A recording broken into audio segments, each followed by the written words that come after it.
राष्ट्रपति पदक से लेके गिनीज बुक में लोगों ने नाम लिखाया है। ये फर्रुखाबाद जिले में जरूर है, लेकिन रोहिला भी अपने आप में एक जिला है। तो पहचान होती है जिले के बाहर। अगर आप बोल दो रोहिला से हैं तो लोग जिले के बाहर भी लोग जानते हैं। और सबसे बड़ी बात यह है कि ये समाजवाद, जब समाजवादी पार्टी का जन्म हुआ था तो बहुत कम स्थान होते, जैसे हमारे तमाम ज्योतिर्लिंग होते हैं, केदारनाथ में है, बनारस में है, मल्लिकार्जुन है। तो ऐसे जो समाजवादी पार्टी के जो स्थान है जहां से समाजवादी पार्टी का जन्म हुआ, ये वो भूमि भी है। और मुझे इसलिए ध्यान है, जब मैं बहुत छोटा था, मोहम्मदाबाद कॉलेज में माननीय नेताजी आते थे तो रोहिला के तमाम बड़े बुजुर्ग वृद्ध पिताजी हमारे रहते थे, साथ पहुंचते थे। उस समय एक रजिस्टर था, खो गया। 2 रुपए, 5 रुपए, 7 रुपए, 10 रुपए चंदा दिया जाता था और नेताजी की गाड़ी में डीजल पड़ता था। हमारे बड़े बुजुर्ग सब जानते हैं, तब नेताजी हरदोई और बदायूं जाता था। तो ये उस समय की संघर्ष की वो जमीन है जहाँ पे हमारे बड़े बुजुर्ग बहुत से भी हैं, हमारे सामने बैठे कुछ लोग नहीं हैं। मैंने बचपन में उस संघर्ष को अगर सबसे पहले देखा है, नेताजी को सबसे पहले देखा तो मैंने यहीं से देखा है। ऐसी भूमि को मैं बार बार प्रणाम करता हूँ। यहाँ पर आज हम मीटिंग करने आए हैं। और जहाँ तक बात है आज के इस कार्यक्रम की, चूंकि ये चुनावी कार्यक्रम है और आप जान रहे हैं कि क्या इतिहास रहा है समाजवादी पार्टी का। नेताजी ने एक पुरानी टूटी गाड़ी से, टूटी सड़कों से पूरे उत्तर प्रदेश की एक एक तहसील को नाप दिया था।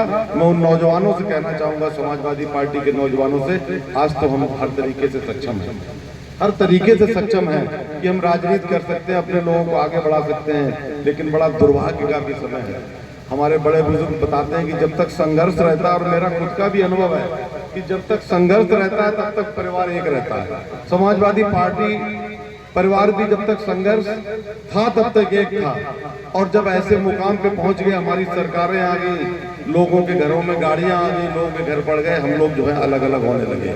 और आज जब मुसीबत का टाइम है, माननीय अखिलेश जी अकेले पड़े हुए हैं और माननीय नेताजी नहीं हैं, ऐसे बहुत से लोग मुसीबत में जिनकी औकात नहीं, वो भी उनको आंख दिखा रहे हैं। लेकिन उनको मैं ये बताना चाहता हूँ, हम समाजवादी साथी हैं, हम समाजवादी लोग, हमारा अगर सर कहीं झुकेगा तो हर उस चौखट पे झुकेगा जो अखिलेश यादव जिंदाबाद के नारे लगाएगा, चाहे वो मेरे विचार का हो और अथवा ना हो, चाहे वो हमसे अलग मत रखता हो। लेकिन अगर वो समाजवादी पार्टी का व्यक्ति है, अखिलेश यादव जिंदाबाद के नारे लगाएगा, समाजवादी पार्टी के इतिहास को जानेगा, तो वहां पे जाकर हर समाजवादी अपना सर झुकाएगा, सिर्फ इसलिए कि वो अखिलेश यादव के सिपाही है। और आज जो चल रहा है, मैं बहुत इशारे में कहना चाहता हूँ, एकजुट होने का समय है, आपस में लड़ने का समय नहीं है। और अगर किसी से मनभेद है, मतभेद तो पार्टी में बहुत कम होते हैं, तो चुनाव के बाद भी सुलझा लिया जाएगा।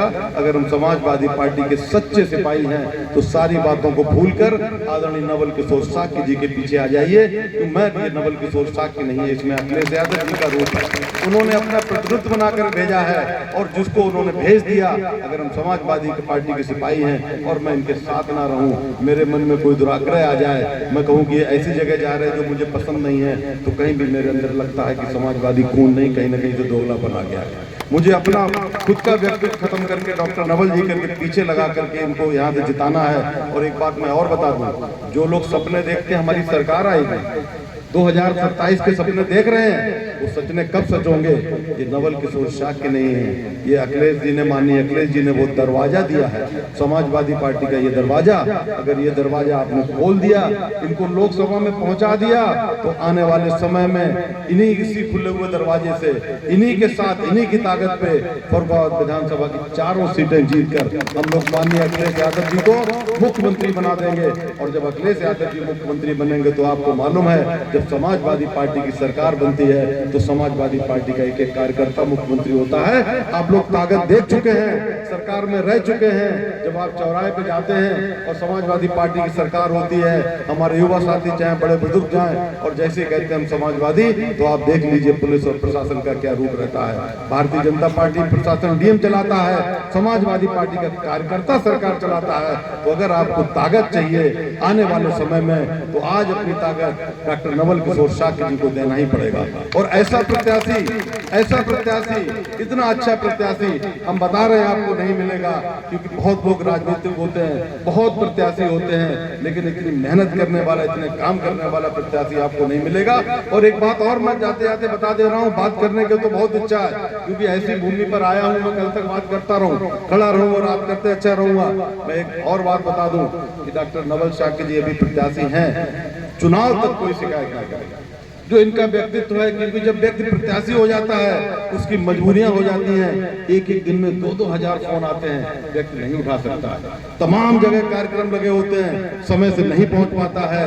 अगर इनसे कहीं गलती हो जाए तो मैं आपसे माफी मांग रहा हूं झूठ गा करके, आपके आगे सुर जगा कर, लेकिन चुनाव के बाद अगर ये कुछ कहें तो उसकी जिम्मेदारी हमारी है, और हमारे जिलाध्यक्ष की जितने हमारे साथी बैठे हैं इनकी सारी जिम्मेदारी, अगर कुछ गलती करें चुनाव तक इनसे कुछ नहीं, हमें इनकी मदद करनी है। अगर इनसे शिकायत करेंगे तो भारतीय जनता पार्टी से कैसे लड़ेंगे?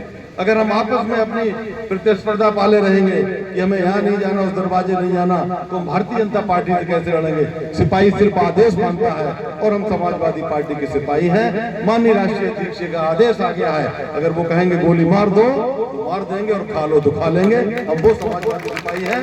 बहुत बहुत धन्यवाद, आप लोग इतनी देर से आए हुए हैं, सबका बहुत हार्दिक बंधन और अभिनंदन करते हुए, खासकर जितने हमारे बड़े बुजुर्ग हैं जिनको मैं व्यक्तिगत नहीं मिल पाया है, उन सबको प्रणाम करते हुए, उनके चरणों में नमन करते हुए अपनी बात को समाप्त करते हैं। जय भारत, जय समाजवाद, जय अखिलेश।